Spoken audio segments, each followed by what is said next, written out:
You ever felt that strange tension around someone you call a friend, like the air changes when you walk in the room? They smile, they talk, they act normal, but deep down, something feels off. It's not obvious, it's subtle. The quick glance, the half-hearted compliment, the silence when you succeed. See, sometimes hate doesn't shout, it whispers. And the truth is, the people who secretly dislike you aren't strangers. They're the ones sitting closest to you. Tonight, I'm going to help you see through the mask. Because when you know the signs, you'll stop mistaking fake peace for real friendship. You know what's tricky about people who secretly dislike you? They're not always the ones throwing obvious shade.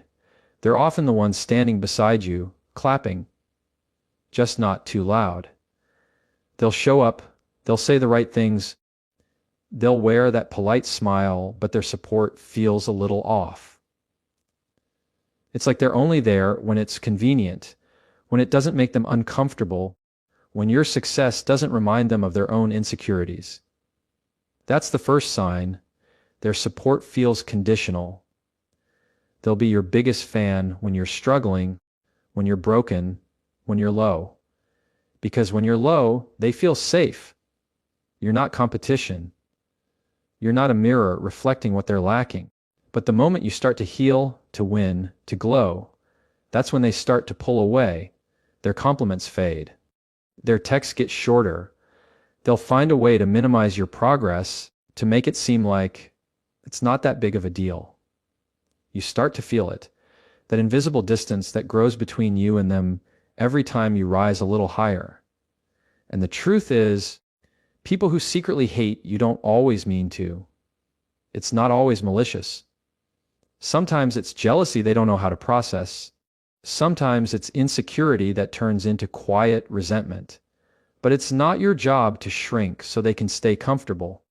You don't dim your light just because someone else hasn't figured out how to find theirs.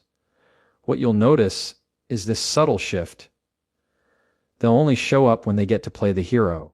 When you need advice, they're there. When you're down, they're kind. But when you start doing well on your own, suddenly they're busy. Suddenly they stop showing interest. It's because their connection to you was never built on mutual respect. It was built on imbalance. They liked you when they felt needed, not when they had to respect you. There's a big difference between people who love you for who you are and people who love you for where you are. The first kind, they love your soul, your journey, your potential. The second kind, they love your weakness, your struggle, your chaos. Because your chaos makes them feel secure. But the moment you grow, the moment you become stable and grounded, their hidden resentment starts to surface. You start hearing phrases like, "You've changed," or "You're acting different lately," as if growing is a crime. No, you haven't changed. They just liked you better when you were smaller.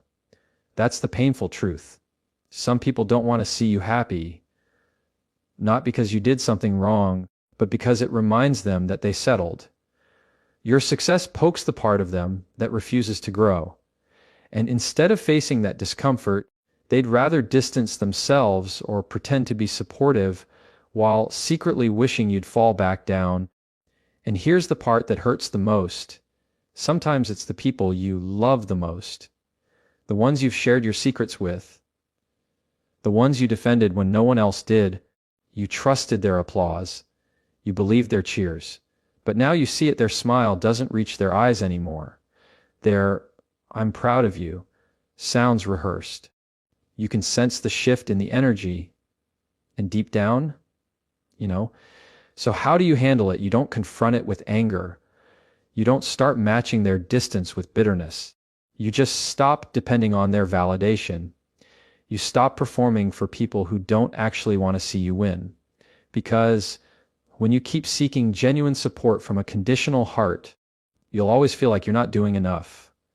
But it's not you, it's them. When someone's support feels conditional, don't chase it. Don't beg for understanding. Don't try to prove your worth to someone who's already decided it threatens them. Just keep moving. Because sometimes silence says what words can't.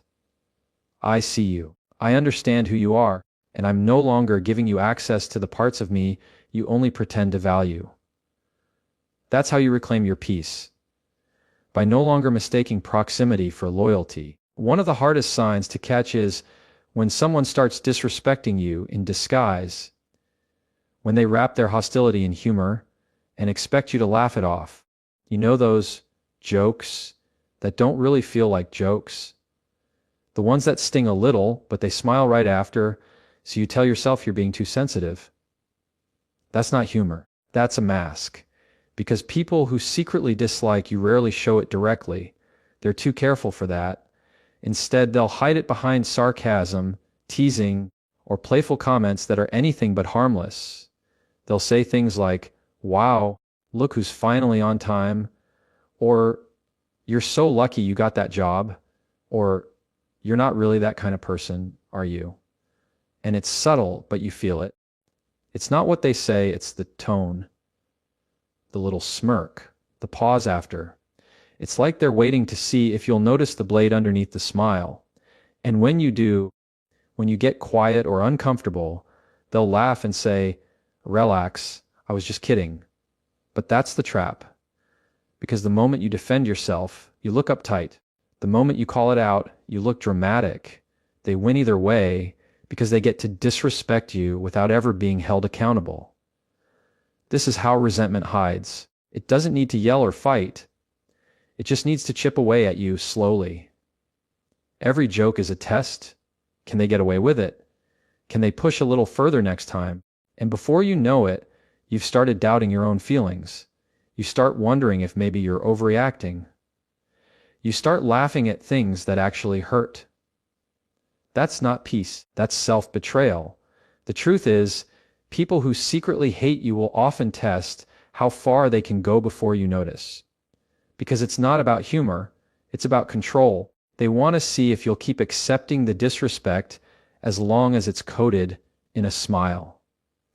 They want to see if you'll keep sitting at the table even when you're being served mockery. And the more you tolerate it, the more comfortable they get in crossing your boundaries. You'll notice it in group settings too. That's where it shows the most. They'll make a joke about you in front of others, something small, something funny. Everyone laughs, you fake a smile, and on the inside you feel your confidence drop an inch. And they see it. They see that tiny flicker in your face, and they feed off it. Because people who secretly resent you love when you stay quiet. They love when you choose peace over confrontation because it gives them permission to keep doing it. But here's what I've learned. People who genuinely care about you will never make humor feel like humiliation. They'll laugh with you, not at you. Their jokes will never question your worth or mock your growth. You'll always feel safe in their laughter. You'll never have to decode it. That's the difference. Love feels light, hate feels heavy. So the next time someone says something that stings but then calls it just a joke, pay attention to how your body reacts. Because your body knows before your mind does. You'll feel that small drop in your stomach, that discomfort in your chest. That's your intuition saying, "This isn't love." Don't ignore it. Don't explain it away. Don't try to convince yourself that it's normal. It's not. You don't have to argue. You don't have to expose them. All you have to do is stop laughing when something isn't funny. Stop entertaining disrespect just because it's disguised as humor. Silence speaks volumes. When they realize they no longer have access to your reactions, they lose their power. Because sometimes the most powerful thing you can do is stop smiling at what breaks your heart. You'll notice that when someone secretly hates you, they can't genuinely connect with you. Because everything turns into a quiet competition. It's subtle at first. You share something you're proud of, and instead of celebrating with you, they try to one-up it. You tell them about your promotion, they remind you of their last raise. You mention a compliment you got, they throw in one they received that was even better. It's not about sharing, it's about scoring. And the saddest part is, it's not always loud. It's not the obvious rivalry you can see coming.